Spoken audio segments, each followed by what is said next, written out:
Happiness. This is Dr. Srikanth from Team MDS CONQUER. Now we'll have a quick recap of ENDO.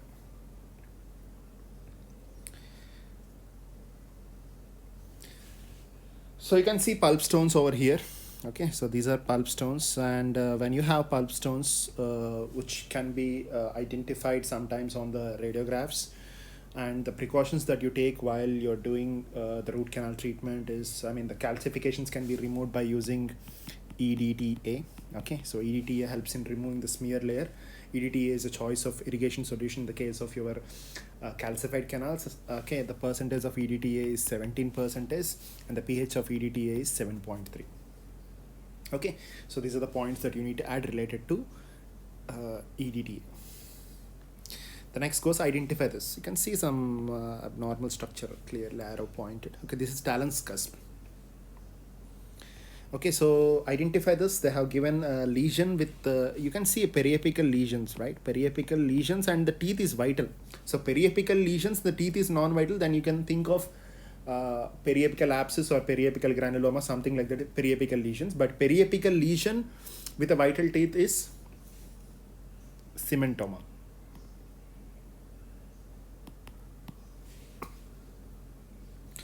And you can see apical 1/3 part. This is apical 1/3 part is always important. Okay, so when you're talking about root canal treatment, or when you're talking about the root canal anatomy, because maximum number of ramifications will be there in the apical 1/3. It can be an apical ramifications, or it can be a lateral ramifications, and I hope you remember the last 3 millimeters will contain, okay, that is 98% or 97% of apical ramifications, and 93% of lateral ramifications. Okay, so this is called as apical delta. Apical part is apical delta. So this is a triad of endo, that is your obturation, biomechanical preparation, and axis opening, together called as the triad of endo.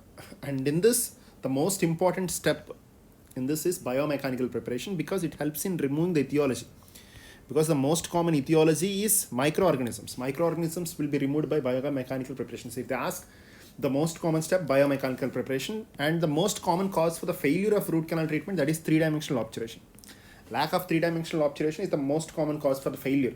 So they can ask you failure, obturation. They can ask you the most important step, biomechanical preparation. So we'll add a note about triads. I hope you know this psychic triad, or triad, fruits triad, which is given by fruit, and it contains id, ego, and superego. The next is pedo triad.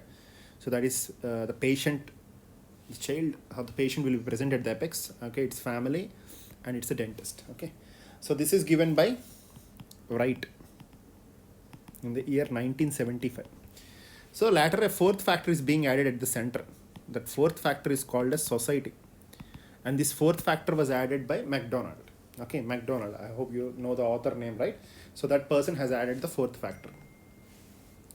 The next comes is Carey's triad. Carey's triad, it contains 3 factors. Okay, so that is the Carey's triad, which is given by Keyes. So it's also called as Keyes triad. Later, the fourth factor is being added. The fourth factor that is added is time. Fourth factor added is time here. This time was added by Newburn. Then it is called as Newburn's tetrad. First it is Keyes triad, then it is Newburn's tetrad. Then I hope you know this epidemiological triad. Okay, so includes these 3.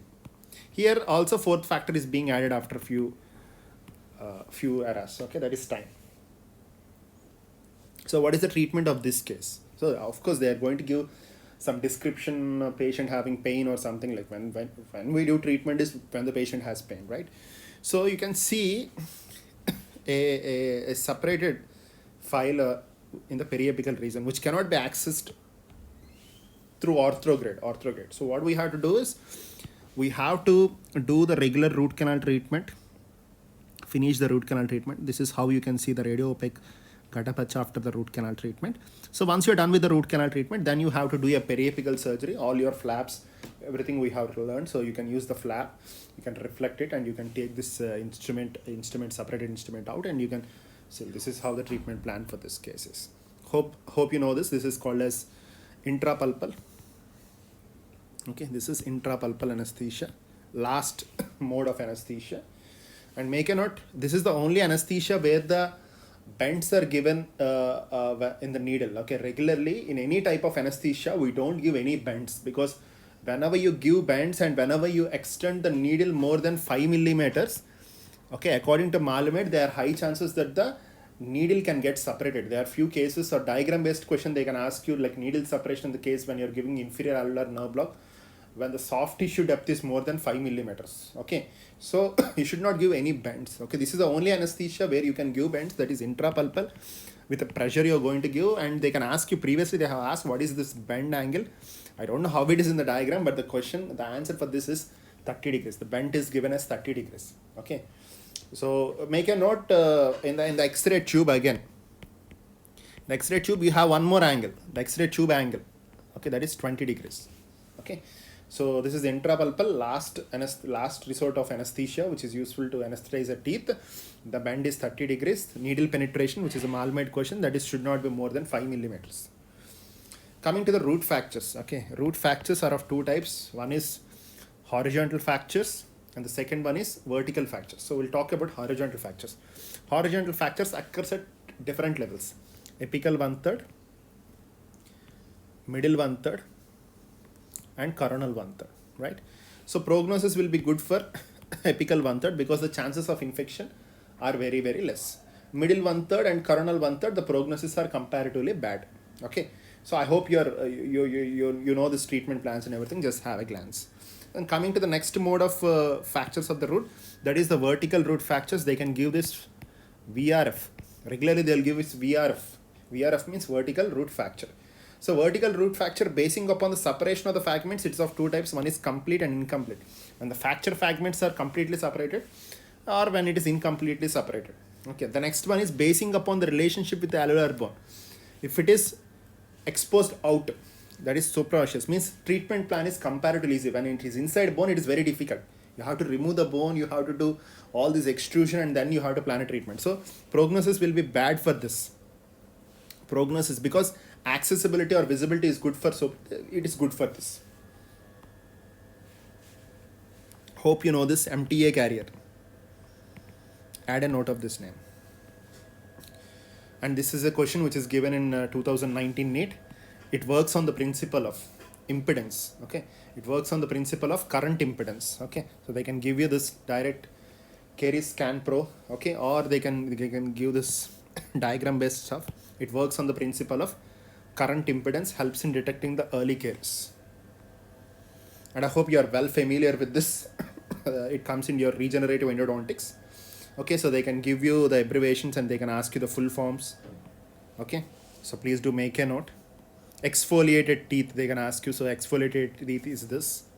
So they can give you this full forms. Make a note of it. So they can ask you what is the procedure, what is the mechanism that is going over here. Okay, maybe it may be partial pulpotomy. Okay, where you can see an open apex over here in this area. So as you go, the apex is being closed. Okay, so apex is being closed. So you can conclude this as apexogenesis. Apexogenesis means natural way of closing the apex by the pulp, the leftover pulp. This is the leftover pulp. This is the leftover pulp. So the pulp is trying to close the apex. Apexification is artificial way of keeping something. The best material to keep in apexification is MTA, single sitting. Multiple sitting, calcium hydroxide. Best is MTA. Golden standard, they ask, means calcium hydroxide, because golden standard is something which we compare everything. Even if you are planning to go for MTA, the studies and everything, we compare with calcium hydroxide, because calcium hydroxide is golden standard. MTA is the one which give better results. Okay, because there will be less number of problems or less number of defects, ternal defects. You'll have ternal defects in your reparative dentin, because the reparative dentin is going to form. You'll have more defects in the case of calcium hydroxide, and the reparative dentin that is formed will have more defects. Okay, which helps in micro leakage further with calcium hydroxide. Whereas if it is MTA, you will have less number of defects, and the reparative dentin is well organized. So they can ask you like the pH of MTA and everything. I hope you are well familiar with that. So it's going to be around 11.4. Okay, initial pH is 10.2, Final pH is somewhere around 11.4. They can ask you the setting time of MTA. The setting time of MTA is 165 minutes or 2 hours 45 minutes or less than 3 hours. So these are multiple options they can give you. Less than 3 hours. Similarly, they can ask calcium hydroxide around like 11 to 12 the pH. Okay, just make a note of this. And this is the sequence of regenerative endodontics. So they can give you, okay, so this is how you're going to probe and you're going to get the stem cells back, and this is how the regenerative endodontics will be. So traditional endodontics, if you have an immature apex, you're going to for apexification. If you have a mature apex, you're going to go for the root canal treatment. If it is regenerative endodontics, immature, you're going to go for revascularization. If it is mature, generally we just don't do any sort of treatment. We just go for root canal treatment. But these are advanced treatments which are still not in use. Gene therapy, all these can be done. So this is a sequence which is already discussed in your things, but you need to make a note about the ml of NaOCl used. 1.5% is 20 ml per canal. Make a note, per canal. And time duration 5 minutes. They can ask you the combination of the triple antibiotic paste, that is 1:1:1. They can ask you this concentration. This is once given in the AIMS. They can ask you this. Okay, the ideal thickness of restored. Best answer is 3.5 millimeters.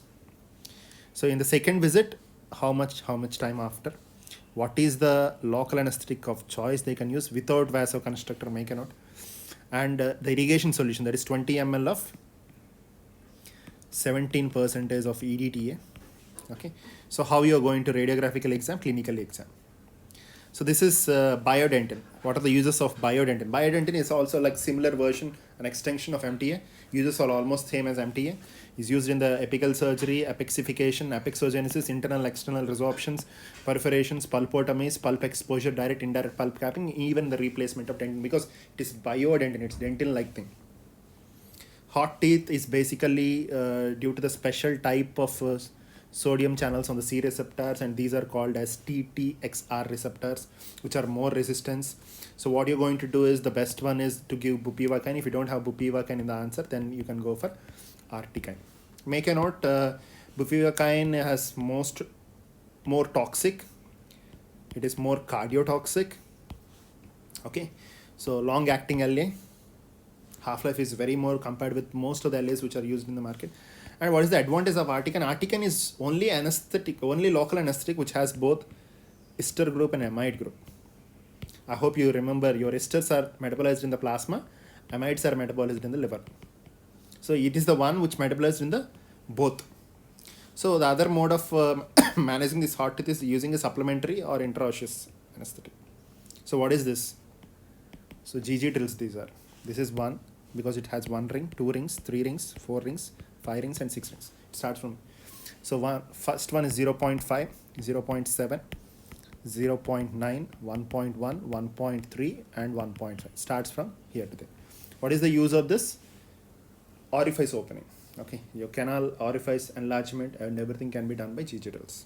The next one is piezoreimers, more area. Okay, so same sizes, 6 sizes. You have same rings, 1, 2, 3, 4, and it ranges from 0.7, 0.9, 1.1, 1.3, 1.5 and 1.7. What is the use of this? Post-paste preparation. And the second use is removal of the gatapacha. Gatapacha can also be removed by using your retreatment files. Retreatment rotary files also can be useful for removal of the gatapacha. Chemical method of removing gatapacha. Even your H file can be useful for removal of the gatapacha. So I hope you know the concept of ferrule. The minimum thickness is 1 millimeter and the width and the height should be 1.5 to 2 millimeters. It's a question given. And ferrule, the wall should be almost parallel.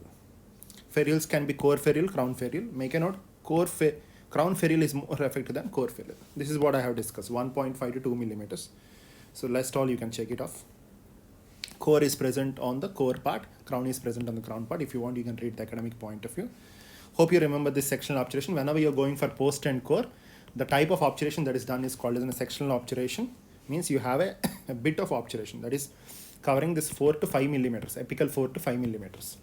And this is also called as a modified vertical compaction technique. It is called as Chicago technique because it is developed in Chicago by this group of people. Different types of posts. It was given once in the diagram based question: conical, parallel, conical threaded, and parallel threaded.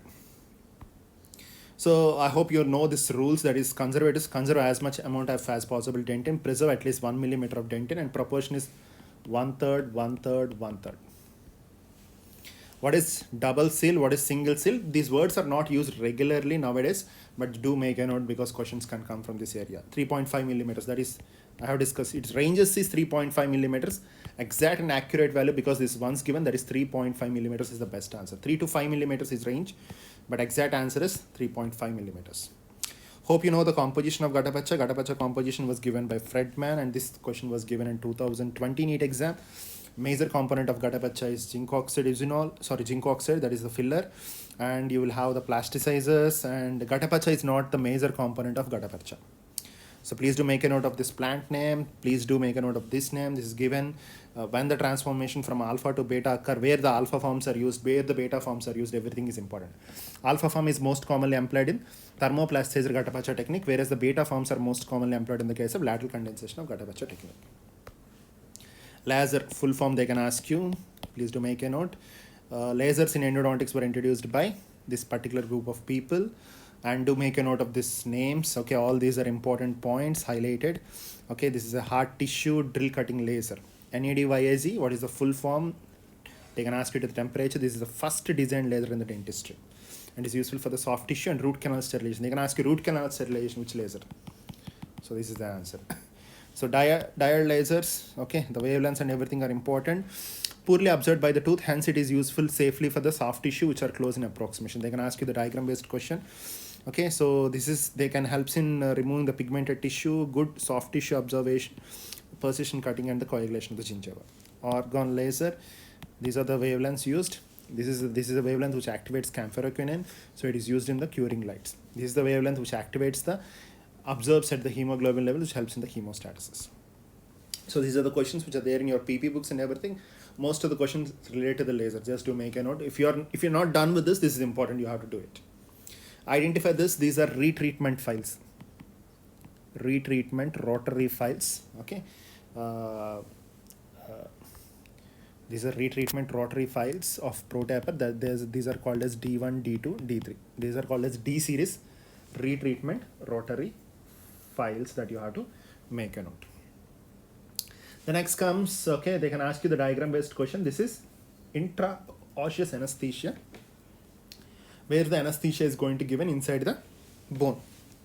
So they're going to keep a hole. They're going to drop the anesthetic solution in this. This is not a choice of anesthetic in the case of deciduous teeth. Okay, so needle forced into the cortical plate, and a small hole is done with the burr, and then the needle is inserted into the bone, and LA is going to be get deposited. So a few academic point of view literature which is very, very important, where what to be given, the site to be located distal to that of the teeth to be treated. Okay, so you can make a note. The injection is recommended to be given distally to the teeth to be anesthetized for the best result. There is exceptions. The exception for this rule are the maxillary and the mandibular second molars, where mesially is given. So regularly it is given distally, but the exception is max and mand second molars, where you have to give on the mesial side. Isthmus. So what is isthmus? Isthmus can be identified by this. Isthmus will contain the pulpal tissue and everything. Chances of reinfection are there. So classification of isthmus: type 1, type 2, type 3, type 4. Please do make a note. Then coming to the she-shaped. She-shaped canals are most common in the case of your mandibular second molars. Most commonly asked question. So there is some classification for C-shaped canal that is called as Menton's classification. So what is category 1, category 2, category 3? Semicolon is regularly asked question. Semicolon is category 2. What is basist? Question given in 2019. If I'm not wrong, it is given in 2020 AIMS or NEET. So what is a basist? Basist means, basist is something like a, it's something like a communication to that of the root canal. That is called as basist. Okay, whereas your true cyst does not have any communication with the root canal. It does not have any communication with the root canal. So regularly asked questions: Wien's classification, type 1, type 2, type 3, type 4. vertices modification of vein type 1, type 2, type 3, type 4, type 5, type 6, type 7, type 8. So please do make a note of this. What are they called as? KIS instruments. So these are piezoelectric ultrasonic instruments. Okay, so what are they? Recently designed ultrasonic root and preparation or filling materials. Okay, so these root and filling materials, like the tips are in the recent modifications, the tips are being coated with zirconium nitride for faster dentin cutting. Okay, for faster dentin cutting. That is an advantage of using this zirconium coated KISS microsurgical ultrasonic instruments. So they can ask you a diagram based question over this. Hope you are very familiar with this ELISE classification. If not, just go through. Class 5 is important, class 4 is important, class 6 is root fracture, class 7 is important, class 8 is important. Make a note, class 9 is all types of damages to the deciduous dentition. What is the diagnosis? I hope this is a question that is given in the NEET. So it is, of course, you have a bleeding from sulcus. It is called a subluxation. Subluxation sign is bleeding from the sulcus. Okay, so apart from this, I mean, like it's a pulpal bleeding is there. It is, you can consider it as class 3 ELISE. It is non-vital teeth, discolored non-vital teeth. It is, so it's going to be ELISE class 4. Root fracture, ELISE class 6. So this is one more WHO classification. You need to make a note where 6.5 is absent. Just do make a note. Avulsion 6.8 is already given in various examination. Fracture of elidus of the mandible, maxilla, body of the mandible, body of maxilla, root fracture, everything are important. So these are other things that you have to make a note. Okay, luxation injuries, very, very important, academic point of view as well as exam point of view. There may be some twists around this, so please do make a note, please do read them.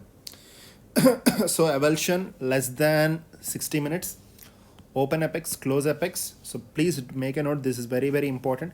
They're going to give questions on these numbers. Okay, so flexible splint, 7 to 10 days splint is required. You should not go for more splinting because it may lead to ankylosis. So this is about less than 60. So if it is more than 60, again, this is the question which is most commonly asked. Do make a note, check this flow chart. So difference between endo and perio lesions. Okay, so do make a note, read it, self-explanatory. If you don't know anything, read it. If not, you can just proceed ahead. So this is called as an endo-perio classification. Endo-perio classification are divided into primary endo, secondary perio, primary perio, and secondary endo. True combined lesion, which does not have any relationship with this. So all these things are very, very important. Underlined stuff is very, very important, and questions are being asked in this area. Coming to the endodontic microsurgery cases. Okay, so please do make a note. There is some classification. Class A, Class B, Class C, Class D, and Class E. Do make a note, read it. Already all these things were discussed in the case of your microsurgery video. Okay, you can go back and check the video which is there on the website. But these are self-explanatory. If you don't know, just read it, or else you can just revise it. Okay, these are like correlationship of these classification with the diagram. What is the difference between E and F? What is the difference between C and D? Such questions can be asked. So what is the outcome? Like if you see classes A, B, C represents no significant surgical treatment problems. Whereas however class D, E and F, they have very serious problems or difficulties when you're approaching towards the treatment plan. So this is a modification of working length, regularly 1 millimeter short of working length. When you have periapical lesion or periapical bone loss, it should be 1.5 millimeter short. When you have both periapical bone loss as well as the root loss, root resorption is there in this case, then you have to go for 2 millimeter short of apex. What is MTAD? MTAD is a mineral mixture of tetracycline isomer, that is doxycycline, with an acid, that is citric acid, and detergent. The detergent is 2980. Okay, so this is effective against E. fecalis and found the treatment. Even your chlorhexidine is also effective against E. fecalis. So these are other modifications of this EDTA. So combinations of EDTA with other things. Just to make a note, questions are asked and they will ask for sure. So the next one is how to find an extra canal. Okay, so like what are the methods like to find the extra canal? You can use dye like methyl blue, you can use ultrasonics, you can go for an accurate access cavity preparation. Of course, you know this particular test which is done with NaOCl bubble test. Do make a note. And coming to that of PA index questions given in 2017 NEET examination. What is index 1? What is index 2, 3, 4, 5? Okay, normal periapical, small changes in the bone structure, periodontitis with severe well-defined radiolucency, severe periodontitis with indicating the expansion of the bone. So they can ask you the same in a diagram-based pattern. So please do make a note this. Periapical index given by, they can ask you the scientist name also. What is this? Identify this. Okay, so you can see lateral incisor over this. So this is called as palatogingival groove.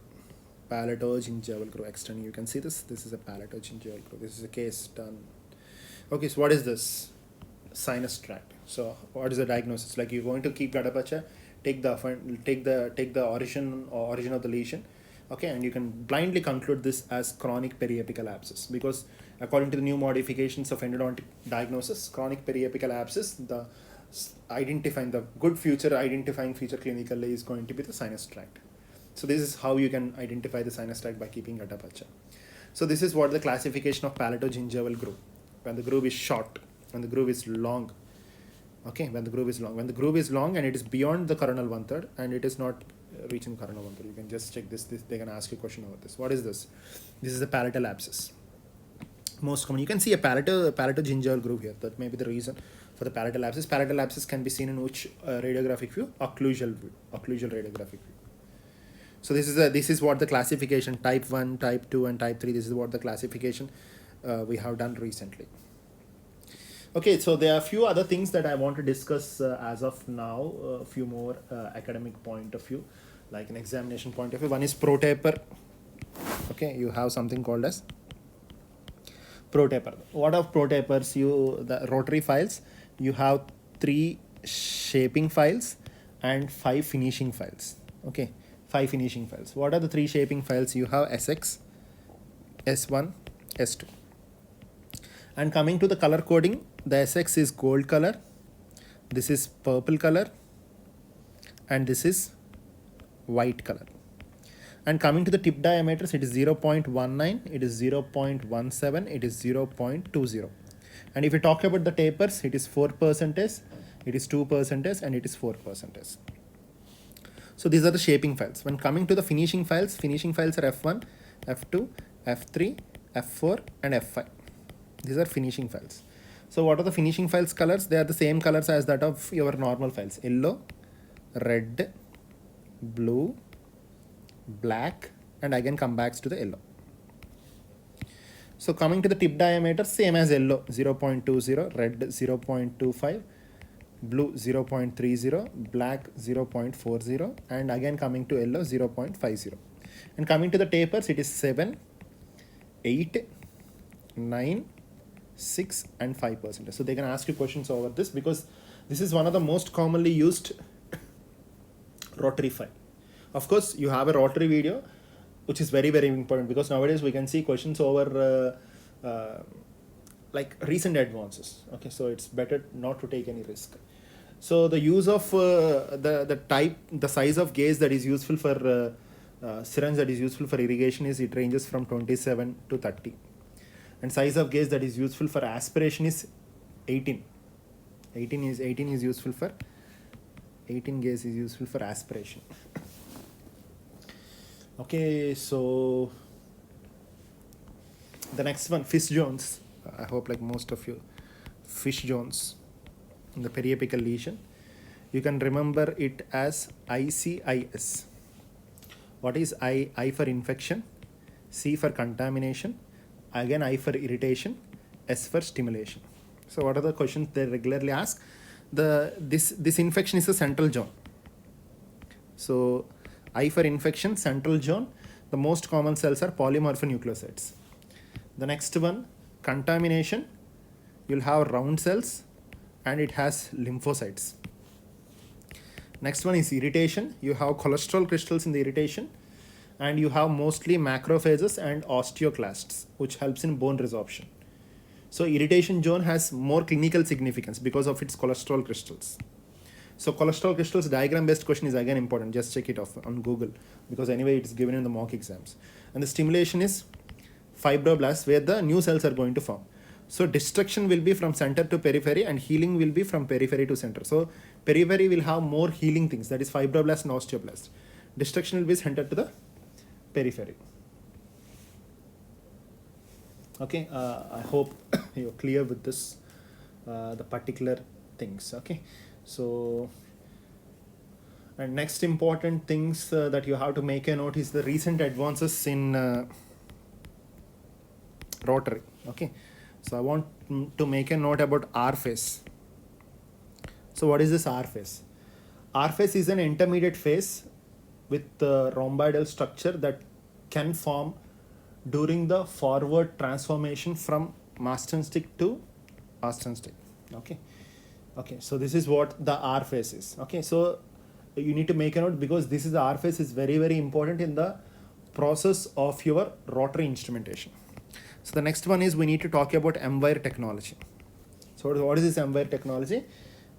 Regularly, the crystalline phase occurs in there are three crystalline phases occurs here. One is deformed crystalline phase. The second one is micro-twinned phase. And the third one is pre-Marston stick R phase. Okay. These are the phases that have to make a note. So they can ask you the examples in which this M-wire technology is being used. The M-wire technology is being used in the case of ProTaper next, and in the case of twisted files. Okay, so these are the phases where you can use that. And last technology that you have to make a note is controlled memory wire technology. Okay, so what is this controlled memory wire technology? In this system, it consisting of subjecting the file to specific temperature. Okay, so they subject the file to a specific temperature of approximately 55 degrees centigrade. So the files which works on this technology are high flex files, high flex rotary files. Last but not the least, okay, so I just want to specify the retainers that are useful when you're talking about rubber dam. That is W56, which is useful for molars, and make a note W7, which is useful for mandibular molars, W8, which is useful for maxillary molars, W4, which is useful for premolars, W2, which is useful for small premolars, and W27, which is useful for the terminal mandibular molar. Last one. Okay, done for now. So hopefully this quick revision is effective and useful for you, and hope we'll expect some areas being stressed in the examination. Done for now. Signing off, Dr. Srikanth.